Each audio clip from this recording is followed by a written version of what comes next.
Hello Scorpio, thank you for joining me for your weekly forecast for week commencing the 15th of October for the Sun or the Ascendant.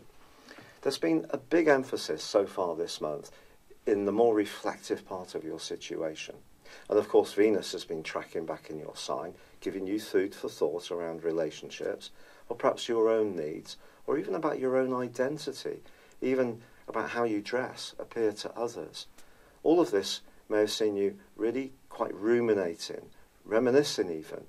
But last week, Mercury moved into your sign, and this helped to empower you, even if it's not completely obvious. But of course, Venus had been clashing with Mars. That's come to a close now, and that's something to really celebrate. And last week, it was the Sun clashing with Pluto, so something may have come out into the open, or you may have had an insight into your own attitudes and motives, which has surprised you. But this week, Mercury does begin by clashing Mars too. So it would be easy to jump to a conclusion and be a bit defensive even around a tender matter, an emotional strand. Try to avoid that trap, because by the end of this week, Mercury is forging a fantastic angle to your modern ruler of Pluto, which could lead to a very insightful thought. You can just see through a situation very clearly, or have a conversation which is very reassuring.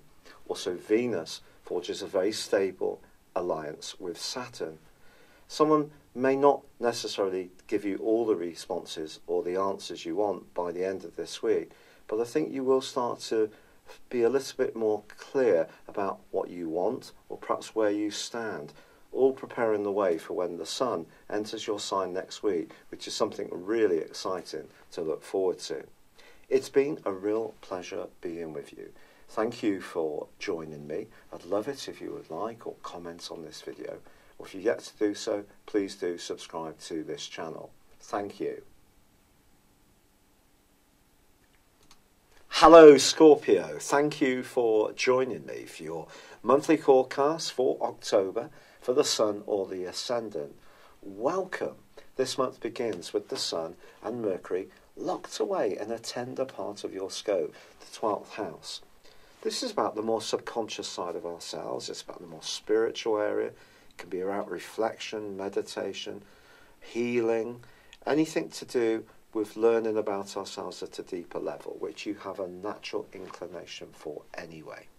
However, on the 2nd, there is a quarter moon in your sister water sign of Cancer.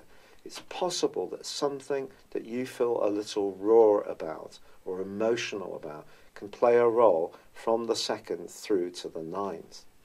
But we also have the big news story of the month. Venus, the planet of love, in your sign, gives you enormous magnetism. Of course, even more charm, but it does slam on the brakes on the 5th and will be in retrograde through to the end of the month in your sign. What does this mean? When Venus is in our own sign, we can attract more than one person to us. That's entirely possible. We can also go through a period where we rethink our personal appearance and identity, so the change of look, change in the type of taste you might have.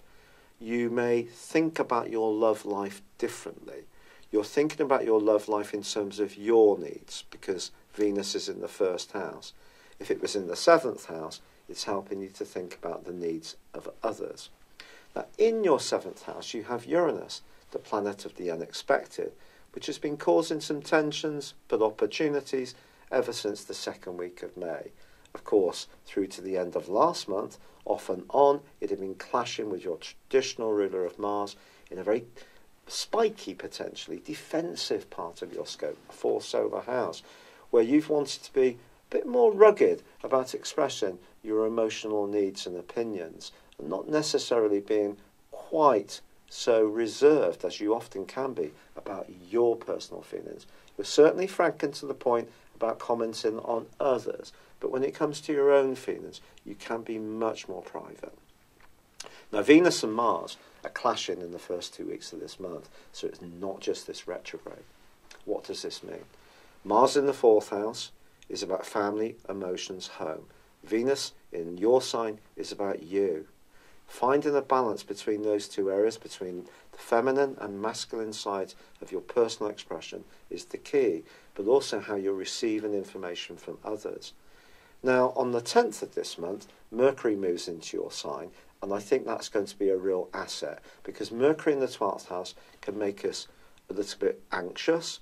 It can see us circulating ideas and not checking them, so it can lead to sort of thinking things down a little bit. Once it moves into your sign, you can move into the present more. You're expressing your thoughts more lucidly. It can help to overcome some of the slowdown of energy that Venus retrograde will create. But on the 10th of this month, on the 9th of this month, we have the new moon. Mercury moves on the 10th. But on the 9th, that new moon is highly complex. The new moon in the 12th solar house is probably one of the tenderest of all the new moons, because even though it's about fresh starts or really trying to pursue the things that we feel will bring us greater happiness and contentment around our emotional life, the moon's about receptiveness. Obviously, the moon in the 12th house can see us feel a bit isolated, cut off from people, bottling things up a little bit potentially. And this new moon squares up with your modern ruler of Pluto, which is in a very powerful position. The 3rd house, been there since 2008. In that time, you've probably got yourself much more active in your mind or your body, it just depends, or the way you've engaged with the world has become more intense. This creates a 12th 3rd house situation, something that may be quite controversial or a bit delicate may come into the open in the following month, and it may be you can't control it however much you try. Then again, it could be you who's pushing something into the open that those around you have been resistant to you. Just depends on your completely unique situation. Also Neptune, which has been bringing some magic to your romantic world and also your personal expression since 2012, that's tangling with this new moon too, and not in a very easy way. So you've got 12th, 5th house energy. Confusion around your love life is possible. I can only tell you what's going on in the heavens. I'm not negative, I'm just honest. And of course, some people on YouTube are absolutely wanting to say the positives, and bless them, that's up to them. But I'm just telling it as it is. However, you also have a quarter moon on the 16th of this month in Capricorn. So that energy in Capricorn that you're getting from Pluto, but also crucially Saturn. So your words and your personal expression have taken on more gravitas since December the 20th last year, and also how you express yourself, more punch, more penetration. Well, Saturn's still there, Pluto's there. So this quarter moon in this part of your horoscope to do with how you think, again, can bring stuff into the open that's delicate. Maybe that you're making some kind of transition in the type of thinking that you have, maybe things that have lain dormant, that you've not wanted to embrace, or perhaps other people, as I say, have not wanted to hear. These things are travelling, they're moving, they're being stirred up. Believe me, this is a very powerful month, and it ain't just down to Venus's retrograde. But that brings us through to the 23rd. The sun bursts into your sign. You're going to feel a much greater sense of physical certainty. You're going to feel bolstered from a point of view of vitality. You're not going to feel so anxious. You're moving into the moment. You're taking charge. Then the reversing Venus meets the sun. Your sex appeal is going to be absolutely incredible. But also these two are in opposition with Uranus. Now, this is completely an opposite energy, remember, to the 1st house. 7th house is about relating relationships.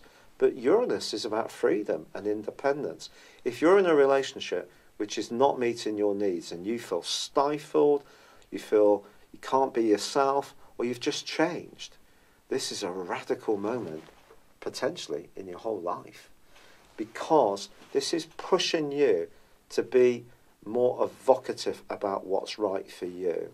So you move from this tender period thinking things through very carefully, not necessarily sure about some of the things that may come into the open, and then it's down to you. There could be some key decisions to make, particularly on the back of the full moon of the 26th, which is conjunct Uranus in your opposite sign.